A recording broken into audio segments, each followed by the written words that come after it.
आपकी क्या राय है कि किस तरह से हम ज़रूरियात और ख्वाहिशात को बैलेंस तरीके से लेकर चल सकते हैं?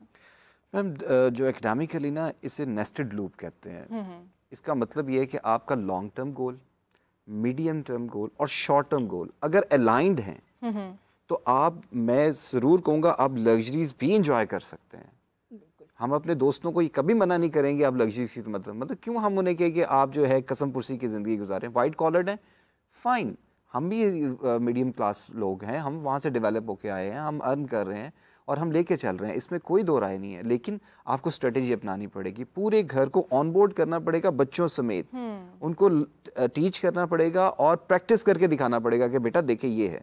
अगर आप पहले मदर जैसे अगर सेल है तो प्लीज़ उसको भी इंजॉय करें, गो देयर। अगर आपको बजट, आपको पहले ही पता है कि लेट्स से कि ये ब्रांड ने मिड सीजन सेल लगानी है तो मैं अभी से सेविंग स्टार्ट कर दूं so that I have sufficient money कि मैं कुछ परचेज कर सकूं, फादर के लिए, बच्चों के लिए, सबके लिए। मतलब हम अपने आप से आउट नहीं करना चाह रहे, लेकिन इसको प्रायोरिटाइज करें चीज़ों को।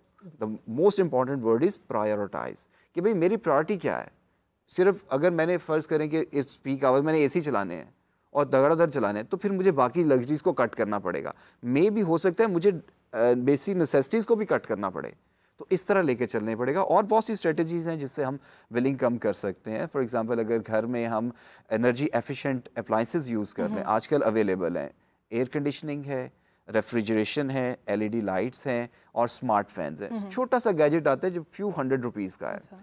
आपके अपने एनवायरनमेंट, जो आपका ट्रेट है कि मैं इतने बजे मेरा पंखा तेज़ हो जाना चाहिए, इतने बजे फ्रिज बंद हो जाना चाहिए, तो उसके साथ आप वो ट्रेन करके लगा दें, वो वही रिजल्ट्स देगा, आपको मैनुअल नहीं जाना पड़ेगा। अच्छा, वापडा की तरफ से पीक आवर्स जो हैं वो चेंज भी होते रहते हैं, तो आपको पता नहीं चलता है कि कौन से पीक आवर्स हैं? नहीं तो नहीं, ये चेंज नहीं होते, सिर्फ 2 सीजनल है। अच्छा। सर्दियों के और गर्मियों के। गर्मियों में आपको पता है क्योंकि एलोंगेटेड सन होता है तो इसमें पीक आवर ज़रा जल्दी आ जाता है, तो सर्दियों में लोड कम होता है तो पीक आवर ज़रा नैरो कर देते हैं। तो ऐसे कौन से इलेक्ट्रिकल अप्लाइंसेस हैं जो चलें सुबह के टाइम यूज़ करने चाहिए, जैसे आयरन है या फैंस है, इस तरह की जितने भी हैवी लोड्स हैं आपके, उसको कोशिश करें सुबह में जाएं। लेकिन इसमें भी थोड़ी सी ना हमारी एक कंसेप्शन गलत है। जो सिंगल फेज मीटर पूरे पाकिस्तान में है उसमें पीक आवर का इतलाक ही नहीं होता, ठीक है। उसमें पीक आवर, ये 3 फेज मीटर जो डिजिटाइज हैं, डिजिटल आजकल सारे रिप्लेस हो गए हैं, उसमें पीक आवर्स और नॉन पीक आवर्स का है। लेकिन ऑब्वियसली हमें गवर्नमेंट को भी देखना चाहिए, जो एनर्जी सप्लायर हैं उनको भी देखना चाहिए कि वो भी प्रेफर करते हैं कि आप नॉन पीक आवर्स में जाएं। इसमें जो हमें आजकल देखने की ज़रूरत है कि थोड़ा सा रिन्यूएबल का टच भी देना पड़ेगा। हम जिसको टारगेट, ऑडियंस को टारगेट कर रहे हैं, मोस्टली के पास यूपीएस अवेलेबल है, अनइनप्रोप्रिएट। आज से पहले मैंने लास्टली भी जब एक शो पे आया था तो बात की थी कि यूपीएस बहुत ज़्यादा एनर्जी कंज्यूम करता है और वेस्ट करता है रिप्रोड्यूस करने में। तो इस पूरी साइकिल को जो वेस्टेज है, चार्ज होना होता है, उसको वेस्टेज को हम ये कर सकते हैं कि उसको सन के साथ एक छोटी प्लेट लगा के कनेक्ट कर दें। आपको सोलर पैनल, सोलर यूनिट लेने की जरूरत नहीं है। That is going to be very expensive, $500,000 और मे बी $1,000,000 मोर, मतलब 10 लाख के करीब पड़ता है या 5 लाख।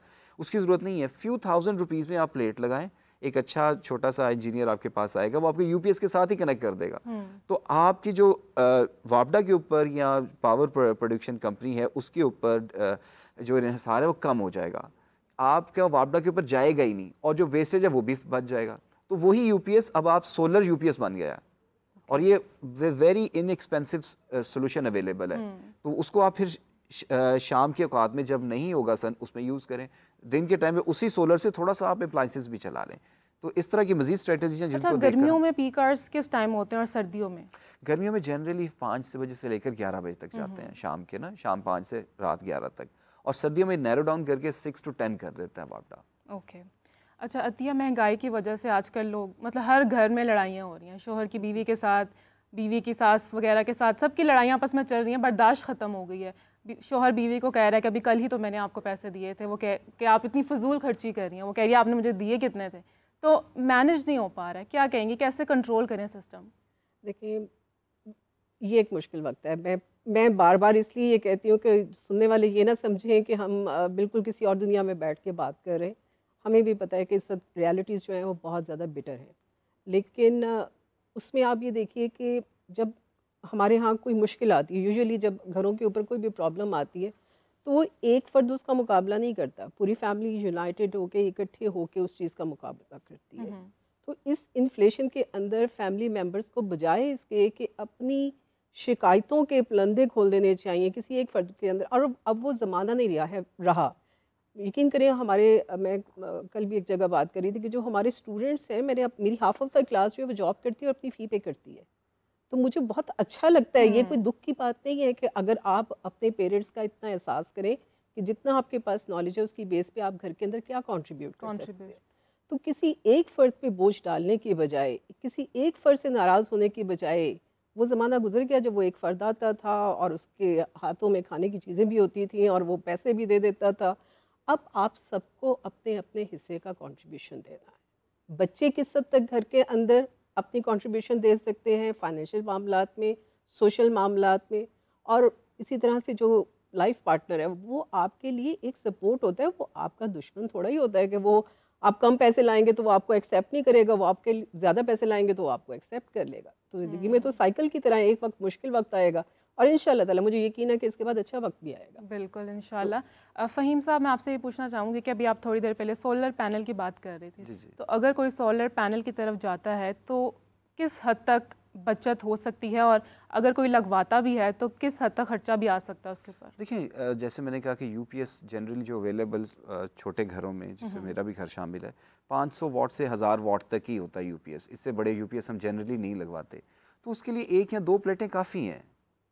तो ये कोई ज़्यादा एक्सपेंसिव नहीं, ये शायद 50,000 से भी कम पे सारा सोल्यूशन इसका अवेलेबल हो जाएगा। लेकिन आपका जो वापडा के ऊपर इन्हिसार है, देखें आप उस यूनिट्स को जब यूज़ करते हैं वापडा को, तो इसकी जो टैरिफ है वो एक्सपोनेंशियल है। द मोर यू यूज़, जितना ज़्यादा इस्तेमाल करेंगे उतना ज़्यादा टैरिफ आप पे लगता है। ये बढ़ते बढ़ते इतना बढ़ जाता है कि बंदा ही जो है ना वो कंफ्यूज हो जाता है कि मेरे पे टैरिफ भी है और एक्सपोनेंशियल भी है। तो इसके लिए हमें ना अपने आप को चेंज करने की ज़रूरत है। जैसे मैडम ने कहा कि पूरी घर को ही चेंज करने की ज़रूरत है। इसमें जो सोशल बिहेवियर है ना, उस पर स्टडी करने की ज़रूरत है। फॉर एग्ज़ाम्पल, आपने जी बच्चे एक से पानी लेना है तो फ्रिज खोल रहा है, फिर बंद कर रहा है। तो इस पे बाकायदा मेरी स्टडी भी है, इस पे रिसर्च भी हुई कि भाई पूरे यूरोप में भी ये स्टडी की गई कि भाई फ्रिज का इम्पैक्ट क्या आता है एनर्जी के ऊपर। तो उन्होंने ये देखा कि आवर्स हैं, उसको कंट्रोल कैसे किया जाता है। तो अगर हम थोड़ा सा पीछे चले जाएं, बैक इन 30-40 ईयर्स बैक, तो हमारे घर में कूलर होता था या मटका होता था, जिसका पानी का टेम्परेचर एम्बियंस टेम्परेचर से 5-6 डिग्री कम होता था और सब वहीं से ले रहे होते थे। तो इसका ये जो फ्रिज का डोर खोलना बंद करना, इससे होता क्या है, फ्रिज दोबारा से एक साइकिल स्टार्ट कर देता है कि अभी मुझे टेम्परेचर अचीव नहीं हो रहा। तो वो लाजमी बात है आपकी एनर्जी के ऊपर ही जाएगा। अच्छा, होम अप्लायंसेस में से सबसे ज़्यादा बिजली कौन सी चीज़ खींचती है? जैसे फ्रिज है या वॉशिंग मशीन है, फैंस और व्हाट? देखिए, ये आपके ना आजकल मैंने जैसे बताया 2-3 तरह के मार्केट में अवेलेबल हैं। आजकल स्मार्ट फैंस भी अवेलेबल हैं और लो वॉटेज फैंस भी अवेलेबल हैं, और इवन ऑटोमेटिक वॉशिंग मशीन्स भी वो भी हैं उस पर, लेकिन वो एक्सपेंसिव हैं। लेकिन देखिए, हम अगर लेकिन क्या वो ज़्यादा कंजप्शन लेती हैं इलेक्ट्रिसिटी की?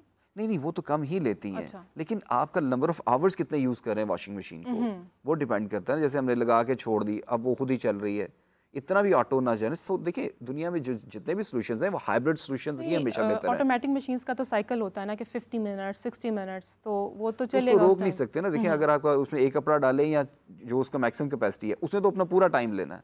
लेकिन जो मैनुअल है वो तो फिर जितने मर्जी घंटे आप चलाएं। नहीं, वही है ना कि देखिए, ये जो ऑटोमेटिक मशीन्स हैं ये भी ह्यूमन ट्रेनिंग के हिसाब से बनाई गई हैं कि जी ह्यूमन को ये चाहिए था, उसमें ये फिट कर दें। तो वो ऑब्वियसली इकोनॉमिकल है, लेकिन उसकी कैपिटल कॉस्ट बहुत ज़्यादा है, तो ये भी हमें देखना है। इसके अलावा जो आपके जैसे कहा कि हैवी लोड्स क्या है, आयरनिंग है, लॉन्ड्री है, और अगर पुराने फैंस हैं तो उनको रिप्लेस करने की वो बड़ी मोटरों वाले हैं। पुरानी टेक्नोलॉजी पे आज टेक्नोलॉजी जो है ना बहुत चेंज हो गई है। दरमियान में से पुर्जे कम करते करते हम इस हद तक आ गए कि अब हमें बहुत ही लाइट वेट पे चलेंगे। अब बल्ब देख लें, बल्ब पहले इतने बड़े बड़े बल्ब होते थे, अब छोटी सी स्ट्रिप जो है ना पूरे कमरे को एल्यूमिनेट कर देती है। अब आप इस हॉल को ही देख लें, इट लुक्स लाइक आपने जो है ना नेचुरल लाइटनिंग के साथ इसको इल्यूमिनेट किया हुआ है।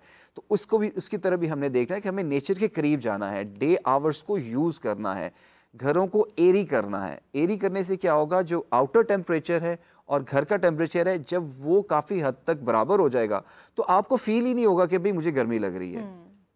तो ये छतें। अच्छा, और इलेक्ट्रिकल अप्लायंसेस को कॉन्टीन्यूसली चलाने से भी कोई फ़र्क पड़ता है? फॉर एग्जांपल, अगर पंखा है वो रात में भी चला है, दिन में भी चल रहा है, तो अक्सर माएँ कहती हैं बस कर दो, रात से चल रहा है, और हम आगे से कहते हैं वो इंसान थोड़ी है। तो इसका कोई इफेक्ट पड़ता है मीटर पर या? सर्टेनली बिल का इसका इफेक्ट पड़ता है। देखें, जितना ज़्यादा वो चलेगा उतना वो हीट अप होगा, जितना ज़्यादा हीटेड अप होगा उतना उसको हीट इवैक्यूएशन चाहिए। फिर दिन के टाइम पे क्योंकि सीलिंग आपकी गर्म होती है, आपकी छत जो है ना, फ्लोर्स वो गर्म होते हैं, तो वो उसकी वजह से भी उसका टेम्परेचर एलिवेट हो जाता है और वो ज़्यादा करंट जो है वो खाना शुरू कर देता है। अब ज़्यादा करंट मोर एनर्जी, तो ये उनकी बुजुर्गों की बात गलत नहीं है, वो ज़्यादा सियाने हैं हमसे। ओके, अच्छा।